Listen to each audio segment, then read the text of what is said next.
me right now is City Councilor Mike Young, an incumbent running for re-election. Welcome to the program, Mike. Frank, thank you very much. It's a pleasure to be here. You know, I'd have to ask you this. Based upon what the city of Haverhill is confronting with all of its major challenges, and you happen to be in the city council, which holds the purse strings to the city, that's where everything, if it's of an expenditure, it doesn't get spent until it comes to you in that large package having to be the budget. That being the case, what do you think is the largest, most compelling factor that's going to be confronting the city of Haverhill in the near future that you're going to have to contend with? Well, we certainly have a lot of issues that we're going to face. Most of them are unfunded mandates, and most of them have to do with stormwater, combined sewer overflow, the flood wall, and landfill. Landfill, absolutely, and modernizing our waste treatment plant. Those are probably the real big ticket items that we're going to have to look at in the next near future. How do you deal with that? You know, because there's only so much money to go around. The state has already told you that you can expect less in the upcoming years than you've received previously because the state's getting less money, and the federal government's not stepping in either anytime soon. Well, there's no doubt that the resources we used to have available to us, if they're there at all, they've shrunk a great deal. A great deal, this is going to have to obviously be bonded. Unless we're able to get some type of relief and to put this off for a little bit, that in the next, let's say, 2 years, these things are all going to be in front of us. And so obviously we're going to have to become very creative, and really the only way with reduced revenues on the city side is to in fact bond some of these things.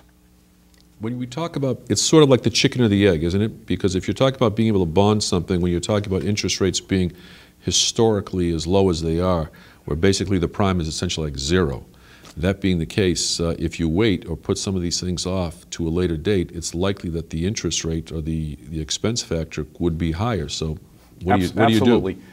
We all know that when you borrow, you pay back more than what you borrowed. Right. And I'm not a big fan of borrowing, especially if we have the funds, but most of these are in the multi-million-dollar area, and we just don't have that. It's one thing when I've argued in the past for something that's $100,000 and we have some funds available, that's a different story. But certainly the argument on the side of bonding at the moment, at least, is that the rates are in our favor. They're historically low, and we should probably take advantage of that.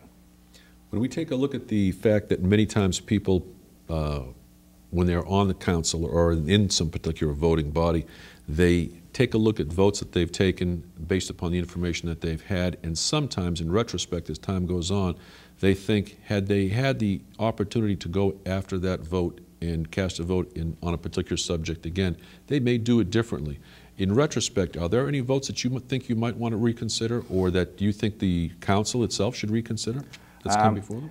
I can honestly say that there are no votes that I would do differently, and part of that has to do with, without patting myself on the back too hard, I do a lot of research before I get to that point. And with that being said, I think that even though lots of times I've been on the losing side of votes, that I think I've done the research that the vote really should have gone that way. And I think there are probably quite a few things that I think the council should have done in a different direction. Certainly, I've been a big push in regards to our water, wastewater, and I was really pushing for an audit, which the council didn't approve, or at least didn't send off a recommendation to the mayor to do. I think they really should have done that. Motivation for an audit would be for what purpose? Well, I believe I exposed some waste and some mismanagement or some misuse with funds in the water department. The one that's been talked about the most was the $355,000 for shoveling out hydrants, which in this year's budget was corrected to $10,000. So 2 budgets ago, it was $355,000. In this year's budget, it's only $10,000. And I'd like to think that it was only through the exposure of that those numbers were corrected in this year's budget. So there are some other... That's a big decimal point. That's very big. You know, there are numerous other things that I've pointed out. Other councilors as well, to give them credit, also jumped on the wagon. But I mean, we charged the water wastewater department $35,000 to rent a room at City Hall. There's nobody else in the city department in the city that pays for their rent at City Hall. We charged the library $10,000 for the use of the parking lot alongside of them, but yet that's a public parking lot. And the library could certainly use $10,000. I argued at the subcommittee hearings that that money should be put back in, but the mayor didn't see it my way, and that money was never put back into their budget. That's a chargeback that's taken from the library's budget and put back in the general fund, $10,000. These are interesting revelations. How do you happen to find out about these items? Well, I guess it's doing your homework and going line by line through the budget and then asking the right questions. And I think, in all fairness, I'd like to think that's how I got elected, because I said that's what I'd do, and that's what I did.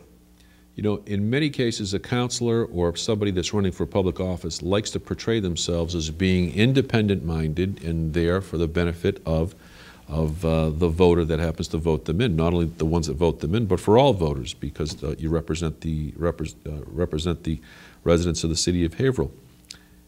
Indicative of that, some people, they like to be independent. You've recently shown your independence in a recent vote having to do with the Public Safety Commissioner, where it seems, if I'm not mistaken, you happen to be the lone vote that did not go along with the rest of the City Council. Can you give us a little bit of a background on that to show basically an example of your independence and what your reasoning for that, for your vote happened to be? Sure, Frank. In that recent vote, which was just a few nights back, it was to establish the position of Commissioner of Public Safety, and it was at the price range of $20,000 to $24,000. Quite frankly, I felt, and I don't want to say that it was waste, but the money could be used in a different manner. And I felt that we had things in place where others, deputy chiefs, if you will, in the fire department could do the job. Through my research, I found out that there are only 2 communities in the state of Massachusetts that have commissioners of public safety, and that's Mendon, Massachusetts, at a population of about 5,000, and Millville, Mass, a population of 3,000. In both cases, they do that to consolidate services. We consolidated services and put the police and the fire under one umbrella, but it didn't save us money, it actually cost us money, and I'm of the belief that consolidation is supposed to save you money, not cost you money. I also felt that the mayor should never have announced who the candidate was before the position was established, because Chief Denaro, a wonderful guy, highly regarded in his profession, a friend of mine, people might have been swayed with their vote. And I think what they really should have done was looked at whether we had the need or the necessity for this position. Could we manage without this position? And I felt that we certainly could. The $20,000 or $20,000+ is not budgeted in the budget. The matrix study didn't include this as one of their recommendations. And from all these factors, it seemed to me that the wise choice was to not create this position. Because sometimes when you create a position, it's there forever. And maybe it's with the next chief or it's and things of that nature. I think that the underlying theme for this position was, in fact, that there seems to be some dissatisfaction with the present fire chief. And if that's the case, then we should deal with that issue and that problem, and we shouldn't just find somebody else to oversee the fire chief. We should correct the problem at hand, and it shouldn't cost the taxpayers another $20,000 to $24,000 because we don't want to address an issue. I think that there's a lot of professionals within the fire department, and I think our deputy chiefs certainly could have been redelegated some of that responsibility, if that was the case, to do the job at no additional cost to the city. And that was my real true thought for that. And I think at that night, I couldn't list them, but there's about a dozen other communities in Massachusetts who created the position of Commissioner of Public Safety and have since reversed it and done away with it because it did not work. And I'd rather us not get into that position. Is that the reason why they put it on for a 1-year trial period? Well, the funny thing about that was it was never in our packet about the 1-year trial period. It's something we had to read in the paper. And when I brought that up, the mayor did say that he would, in fact, do that for a 1-year trial period. But sometimes, if it's back in the budget next year, it's still going to need the council's majority to take it out of the budget. Very good. Mike Young. That'll have to be the last word, but we appreciate you being here. Wish you the best of luck in November. Well, thank you very much, Frank. It's always a pleasure to come on your show. Thank you. Thank you.